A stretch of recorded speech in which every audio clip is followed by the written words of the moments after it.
What's up, Raider Nation? Welcome to another TGI Raiders Friday Live True Raider podcast.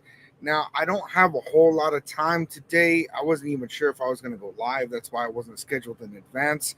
But yeah, I got a doctor's appointment I got to get to, and then after that, I got to go to work for a couple hours. So it's all good, man. I just wanted to jump on real quick and talk about what's going on coming into this preseason game.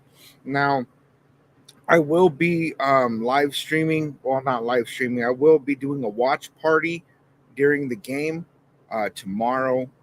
That's going to be 2 p.m. Mountain Standard Time. So if you guys want to jump on, get on that on the watch party with me, man, I definitely appreciate it.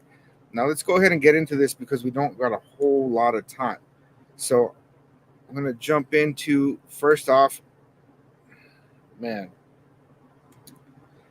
Vikings, J.J. McCarthy sounds off on facing Raiders' vanilla defense. The disrespect.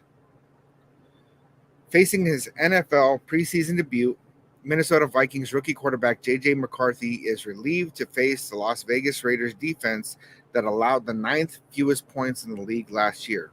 The reason why? Defensive coordinator Brian Flores has baptized McCarthy by fire in training camp, deploying a deceptive defense that was never seen in the league until last season. McCarthy was asked what he's most looking forward to in the Vikings preseason opener against the Raiders on August 10th, replying with a sigh of relief. Most eager thing is to see just a vanilla defense, honestly, he said with a chuckle in an August 7th news conference, admitting the matchup as a respite compared to what he's faced from Flores this summer. I would say Flores' defense is extremely complex, but one of the great words of advice that Coach Flo gave me was to use cadence as a weapon, McCarthy said. McCarthy isn't overlooking his opponent, but he can lean on his experience against Flores to dissect more simplistic looks across from him. Now, this goes on, man. I don't know, man. I don't like this next part, dude. Every defense has their own individual tell, and their excuse me, and their one player that will be a key for you, undisguising their defense. But going against one that's always moving around, running a bunch of different coverage and blitz variations, it's nice to get the 400 level training before you go down to 1 to 200 level. McCarthy added. It's going to be a lot easier. I can already tell you right now, it's very fun watching film. You just understand the simplicity of it that's coming my way. It's very exciting. Head coach Kevin O'Connell announced that Sam Darnold will start Saturday's home game, but McCarthy will see a significant amount of work. Now, this is just nasty, guys, right? Where he's saying you can already tell watching film the simplicity of what's coming my way. And I got to be honest with you guys, man. I don't see J.J. McCarthy as being a super great quarterback. He played on a very, very good Michigan team with Jim Harbaugh. They did win a championship, yes, but that wasn't like because J.J. McCarthy was out there playing hero ball. If you want to talk about vanilla play, I believe J.J. McCarthy had some very vanilla quarterback play. And for him to just be talking like that, now, mind you, if it is as simple as he is explaining it to dissect the Raiders defense, and he goes out there and just balls out against, even if it's our second and third stringers, right? If he's just tearing us up, then we got a bigger problem, right? That maybe somebody's being able to see something on tape to be able to tear apart this Raiders defense. Now, I don't see that being a reality. What I really see out of this Raiders defense is that we have an insane defensive line. Our linebackers are playing at a better level than they have in years. And our secondary is crazy, man. Our DBs are getting mad picks. Our safety room is stacked. Our corners are really showing out. I don't see that being the case, man. I think that he's going to be eating his words, man. I really, really do. All right, God, family, and Raiders for life. I hope Mad Max and Christian Wilkins will baptize him for running his mouth. And that is exactly it. And we are going to see a little bit of play from our starters like Max Crosby, Christian Wilkins. I know that they're going to get a couple of snaps, but honestly, they're probably not going to be in the game for very long. Um, but even our rotational pieces, man, I picture us getting a lot of play from Tyree Wilson. John Jenkins is a little bit older, but he's going to be out there. He's talking about with this defensive line that it's going to be a show. Adam Butler is going to be getting some snaps in preseason for sure. I mean, you can't sit everybody, right? But I think that there's a couple of players like Max Crosby and Christian Wilkins that are going to see way less snaps than the rest, right? But even with them out of the game, I don't think that they make up our whole defense. I don't think that um, our star players on defense or our key starters are, the only reason why we have a good defense, right? I think that, there's the buy-in, there's the culture, there's the camaraderie. Patrick Graham is doing a great job with this defense. Antonio Pierce is getting these guys, where they need to be. And, I'm really liking what I'm seeing here, man. I'm really, really liking that. So, I'm going to go ahead and move into the next thing just because we're pushed on time, man. So, let me pull it up real quick. What we're talking about is Las Vegas Raiders offense left Costa Mesa on a high note. This is Sports Illustrated. Oh, man. So the Las Vegas Raiders offense won the day in the last day of training camp in Costa Mesa. This is a positive sign for the Raiders moving forward. The Las Vegas Raiders ended their Costa Mesa training camp on Wednesday. Now the Raiders get ready for their first preseason game on Saturday. After Saturday's game, the Raiders will head back to Las Vegas and prepare for the rest of the preseason and the start of the regular season. Las Vegas will play 2 home preseason games before getting ready for week 1 in Los Angeles, which is pretty much a home game as well. The Raiders came to Costa Mesa to build more team chemistry, and that is what they did. Raiders coach Antonio Pierce was very pleased by how everything went in training camp in Costa Mesa. Armando S. Carpenter Sr. talked about the final training camp practice in Costa Mesa on a recent episode of the Las Vegas Raiders Insider podcast. I'm here to tell you that the offense won the day, Carpenter said. I thought both quarterbacks were improved. Aiden O'Connell was better, but it does not mean Gardner was bad. It was a better day for the offense. I wanted to see them finish here in Costa Mesa strong. Good day. I personally believe it may have been the best day for both. Both quarterbacks were good, and they finished strong. It was wonderful to see. AP said both quarterbacks are going to play 1 quarter in the preseason game. I expect Anthony Brown will play the entire second half, maybe a little bit of Carter Bradley. I would tell you, whoever starts the Minnesota game, that does not mean they are in the lead. They have been rotating every day. I cannot believe we are done in Costa Mesa. I hope that they bring training camp somewhere where it is not 115 degrees like Vegas. The people in Costa Mesa, the police officers were all amazing, security amazing, fans, you were fantastic. It was a great time in Costa Mesa. I am shocked it is over. I want to talk about Divine Diablo. Divine has had a good camp. He has done everything the Raiders asked him to do at the level he played last year. I have not seen spectacular plays, and I have not seen bad ones. He has been the Divine that we know him to be. AJ Cole, he kicked the ball that went 75 yards in the air. This young man is dropping bombs. He is, in my opinion, the best punter in the NFL, and I do not think it was close. He is punting better than last year. He had a kick today, and I literally said to the person next to me, I said that looked like Ray Guy. So what we're looking at is finally the offense is having a little bit of a better time here in training camp. It sounded like they have consistently struggled, and I think that a lot of that has to do with our defense and how well our defense is playing, how excited they are for this season, and how, I mean, you're going up against a stacked defense with a questionable quarterback, and the offense is not going to be getting a ton of winning reps, right? Not to say that they haven't been getting winning reps, but the majority has gone to the defense. So it's good to hear that they at least finished strong.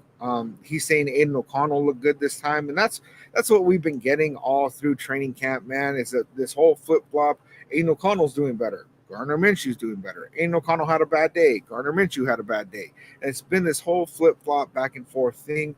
And I think that just shows that what we're looking at is it's right down the middle, man. It's like if there's not a significant difference between Aiden O'Connell and Gardner Minshew, then the no-brainer is you play the rookie, well, second-year player, right? You play Aiden O'Connell because he may have a higher ceiling than Gardner Minshew. Also, he's on a way cheaper deal, right? So why are you going to play the guy that's making more money if there's not a significant difference between the two, and put yourself in a position where you're going to be continuing to pay more money, right? If it's pretty comparable, you got to go with the cheaper option, the younger option, the guy that maybe can, kind of grow through having more off-season reps and things like that. Now, we've talked about it before, but there was the whole thing with Rich Gannon, right? Rich Gannon was in the league a long time before he had significant good play. And then he came over to the Raiders, and then all of a sudden, it started to skyrocket for him, right? And he really started having some good play. Let's see. God, family, and Raiders for life. Who is your preferred QB1? I like Guard Dog and his ability to make plays when the original play breaks down. And I love that about Gardner Minshew, man. And there was a lot of times where we were playing against him, or I saw, him playing other games, right? And I was just like, man, like that dude is legit for a backup. Like, I would love to have him on our team, because I was really worried about the whole Jimmy Garoppolo, Brian Hoyer, Aiden O'Connell rookie situation. And I was like, man, like last year, I would have loved to have Gardner Minshew instead of Jimmy G.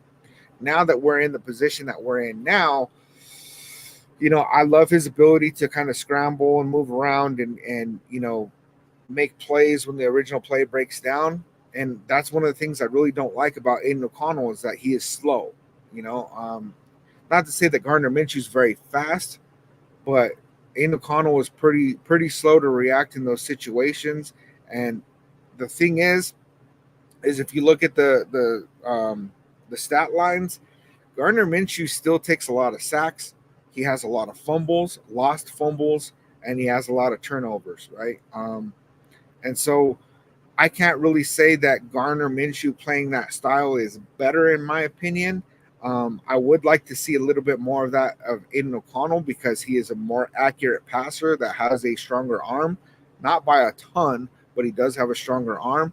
The thing that gets me about Aiden O'Connell, though, is that one, he's slow, right? So he's not really going to get first downs with his legs. He's not really going to, be throwing on the run. I'd like to see more of what happened when he was in college in Purdue, because there was a lot more plays where he'd be rolling out to the right and he'd throw on the move and things like that, and it looked pretty good, right?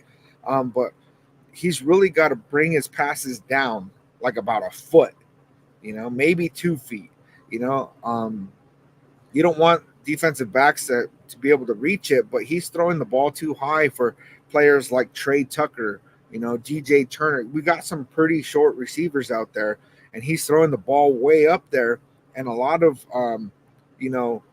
where he messes up is overthrowing these passes to where it's going off the receiver's hands. And when you got a tip ball like that, safeties are going to pick it up, man.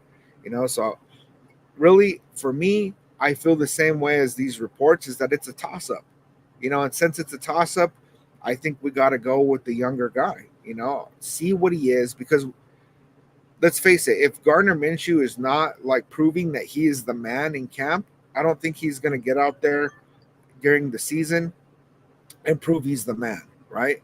And if that's the case, then I think we need to see what we have in Aiden O'Connell. Because if Aiden O'Connell cannot step it up and be that guy, and also he's not showing out in training camp either, right? which is concerning because I don't think he's going to show out in the season if he's not showing out in camp. So I would like to see what we have in Aiden O'Connell, give him some real game time reps, give it a couple weeks. And if he's really just not performing the way we want him to, bring in Gardner Minshew, have him finish off the season, and then we know we got to draft a quarterback, right? And that's just what it is. M85, that's on the vet to lock down the job. If he can't, go with the possible future. I agree. He's thrown some ducks. I also agree. Needs a tad more zip on his throws. And that's some of the stuff that we were hearing from training camp was that Aiden O'Connell was having more zip on his throws than Gardner Minshew. But, that's been also the toss-up of it's like, it's kind of there, but it's also kind of not. And that's really not what I want to hear, right? It's like, I feel like we've been in this position where what we're trying to see during training camp is if either of these quarterbacks are even a top 32 quarterback in the league. And that's not what I want to see because I really believe that we need to have one of these quarterbacks step up and at least be a top 20. That's all we need. With this stacked defense, we have a stacked offense as well. If they can just show up in the realm of like a 15 to 20th quarterback in the league, somewhere in the midway point, I'd be fine with that, because I believe that as long as we're able to put some points on the board, our defense is going to really keep the score down on the other teams, right? And if we don't put enough points on the board, the defense meant like, okay, if we're putting the defense on the field, and we've seen this a lot, right? We saw this a lot with DC4. We saw this a lot last year where we have a lot of 3 and outs, right? And you have these 3 and outs, you put the defense back on the field, and then the defense is playing twice as much as the offense in some games. And I don't want to see that, right? Because if we have a tired defense, they're not going to be able to finish out games. We're going to have injuries. We're going to have a lot of things going on like that. So what we really need out of a quarterback is somebody who can keep the offense on the field, even if we're only putting up 3 points, man. And that's a sad thing to say, right? But if we keep the offense on the field, then we're in a position where the defense, isn't getting as tired towards the end of the games and they're not getting injured. Now, I think that Aiden O'Connell is going to be the guy that can keep the offense on the field longer. I really do. He thrives in those short to mid passes, and he does have a deep ball. Gardner Minshew, the amount of turnovers that he has really concerns me, right? Because when he starts doing his scramble thing, sometimes he makes some questionable decisions during that process, and if we're turning the ball over a lot, I don't know, man. We're putting our defense at risk. So when comparing the stats for Guard Dog and Trevor Lawrence, Guard Dog has a slight edge. To me, that's pretty telling, in my opinion. And I saw that, right? And I agree with that. To look at, Gardner Minshew versus Trevor Lawrence. Now, I don't particularly think Trevor Lawrence is that great. There's a lot of hype about him in the media. I think that some of those have to do with where he was drafted and the expectations for him. Kind of like Justin Herbert, right?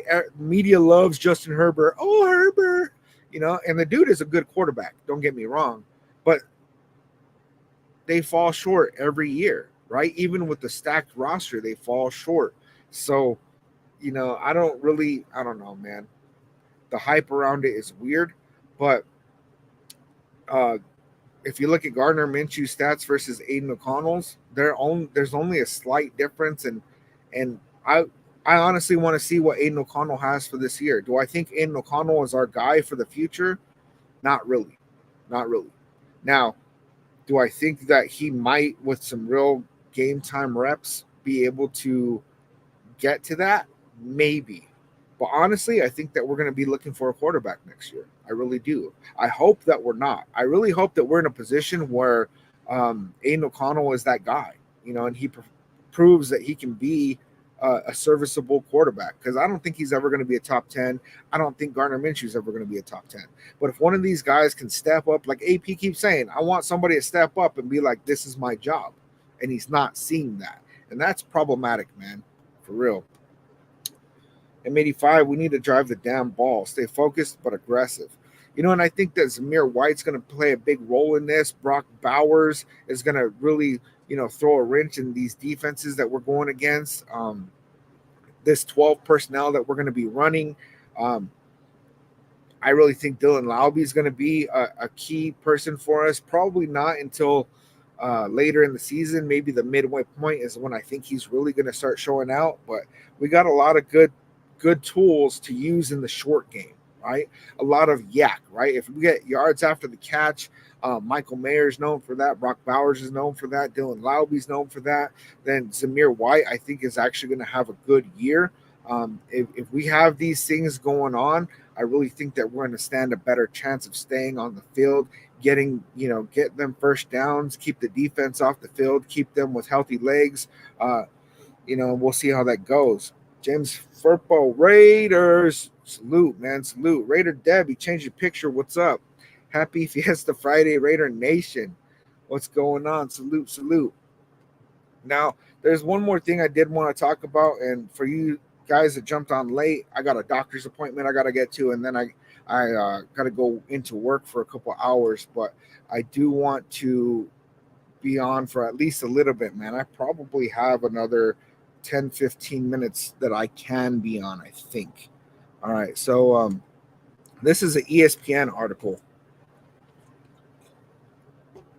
All right, so on this ESPN article, it says Minshew or O'Connell, Raiders still undecided at QB1. This is Paul Gutierrez. So Costa Mesa, California, after the entirety of OTA's mandatory minicamp, 11 training camp practices, and a fully padded intra-squad scrimmage, the Las Vegas Raiders quarterback battle between second-year man Aiden O'Connell and veteran Gardner Minshew remains at an impasse. In fact, both players were listed on the team's first unofficial depth chart of the season as QB1. Let's be honest. First-year head coach Antonio Pierce said Aiden is your classic quarterback. Drop back quarterback, right? But put that back foot back, let it hit the ground, and then let that ball release. Highly accurate, could throw the ball outside the numbers. Gardner's really savvy, does a good job of controlling tempo, poise, feels things around him. Good feeling in the pocket. Obviously, when the play breaks down, he's really good at extending the play. Yet, excuse me. Yet, given the duo's up and down play throughout training camp, longtime observers might harken back to the specters of the big-armed but relatively immobile Andrew Walter and the scrambling but scattershot Marcus. How do you say that? To a Sosopo? And that's not necessarily a good thing. After all, when Walter and Tuisosopo shared practice reps with Aaron Brooks in 2006, the end result was a 2-14 record that culminated the Raiders drafting Jamarcus Russell. While O'Connell and Minshew essentially split first-team reps throughout camp and alternated on a day-to-day basis who took the first snap, a case could be made that O'Connell entered camp with a slight edge, but it was Minshew who had a smidge better camp. A smidge better. And yet, Pierce was not ready to say who would start the Raiders exhibition opener at the Minnesota Vikings on Saturday, saying only that both players would play a quarter each. Asked if it mattered who got the first start, Pierce said not really, because the other guy would get the start the next week at home against the Dallas Cowboys. Plus, as Pierce and quarterbacks coach Rich Scangarello emphasized, the final decision on QB1 will be made based on the total product of work turned in by O'Connell and Minshew, and not just what happened on the practice field or in preseason games. Now, I like that, the total product of work, right? And that's what we really want to see, right? What is this total product of work? Because if you just go look at training camp and you see, okay, this guy had a good game here, this guy had a good practice here, this, blah, blah, blah. And then just base it off that, I don't think that that's enough information, right? So what we got to look at is, how did Gardner Minshew do last year with the Colts, right? He almost took them to the playoffs, right? They beat us. He did pretty good. He made the Pro Bowl, right? Aiden O'Connell was in a rough situation. Josh McDaniels was an absolute lunatic, and there was a lot of weird stuff that happened. AP took over, which was great, but then we had Bo Hardegree calling plays. We had, a lot of weirdness that happened. But he performed pretty well, especially in those last several games. He performed very good. He did have that Chiefs game where he didn't complete a pass um, in the second, third, or fourth quarter, but we won. He didn't go out there and lose us the game, so that's good, right?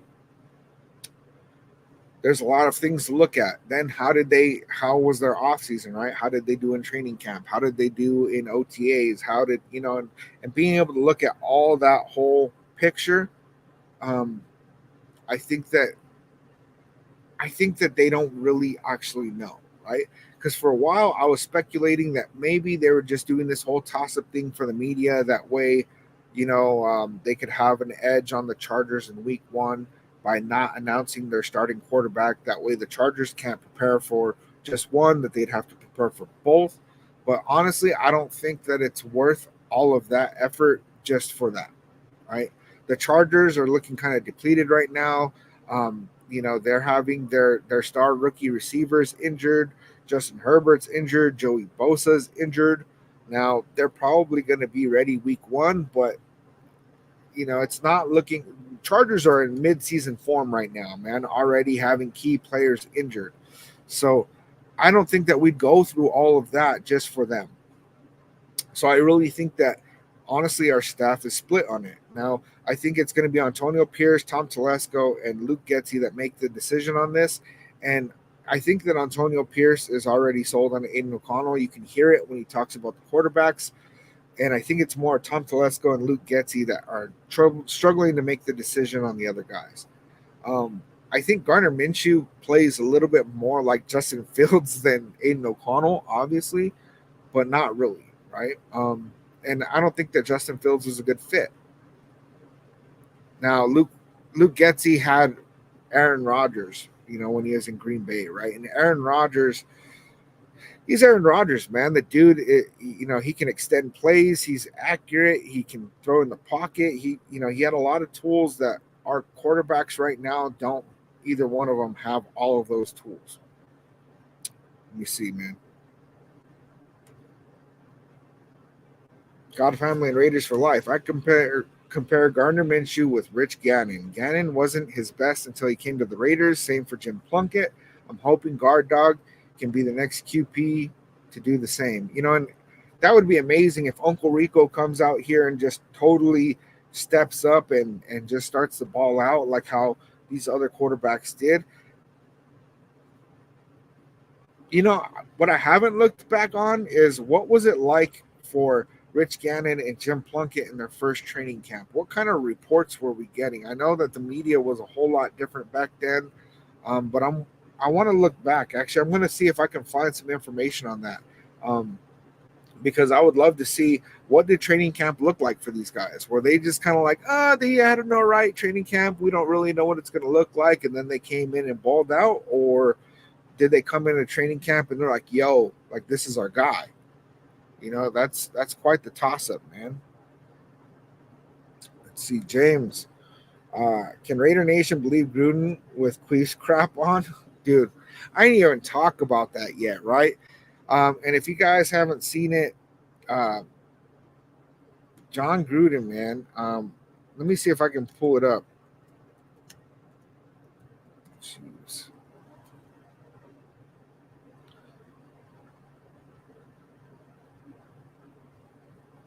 Yeah, I don't know, man. I didn't have that prepared, man. I'm gonna see what I can pull up real quick.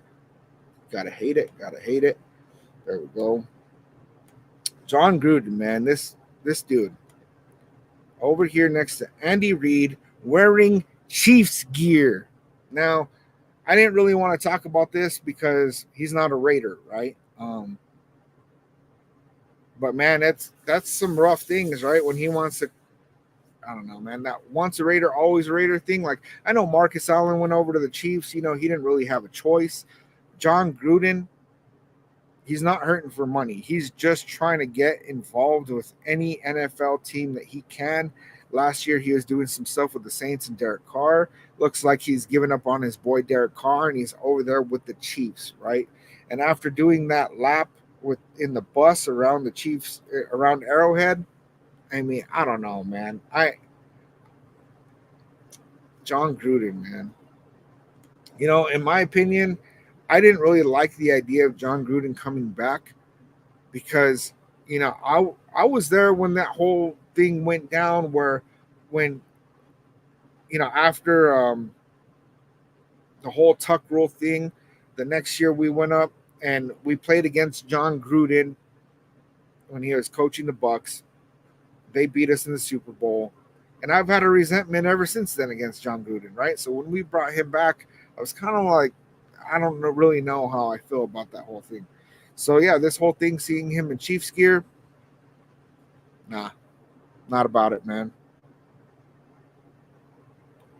Yeah, checked out on Gruden years ago. F. Gruden, lost all respect for him. Remember, he was talking to a team in Italy. I think it was somewhere in Italy. I don't really know, man. I All I know is that John Gruden, man, he's just that's over and done, man. See, he's a entertainer. He's Snoop Dogg. When he's visiting, he's wearing the team's gear. I know that's so weird to me. Why is he going to show up wearing the gear, right? I mean, I could see if he showed up wearing neutral colors. I could even see if he showed up wearing a red T-shirt, but he's actually wearing Chief stuff. So like he showed up. I wonder if he showed up already wearing it, or if he showed up and they put him in it. I don't know. All I know is that's some weirdness, man, and I'm not all about it. So really, that's all the time I got. I got to go run and get to this appointment. That way I can get over to work. Um, I will be doing a watch party for the Raiders versus Vikings game preseason tomorrow. That's 2 p.m. Mountain Standard Time. I'll be on a little bit early, not not a ton. I don't want to get all burnt out before the game actually starts, but I'll get on before the game actually before we get kickoff. I'm really interested to see what happens with this new kickoff rule. I want to give a shout out real quick to Danny C. Salute, salute. Gannon joined the Raiders as a free agent in 1999 after spending time with Minnesota, Washington, and Kansas City. He finished his time in silver and black as the team's second all-time leading passer. Hey, M85, salute, man, salute. So that's just what it is for today, man. I appreciate y'all for being here. I'll be on tomorrow for the watch party. I hope to see y'all there. And like always, I love you, nation.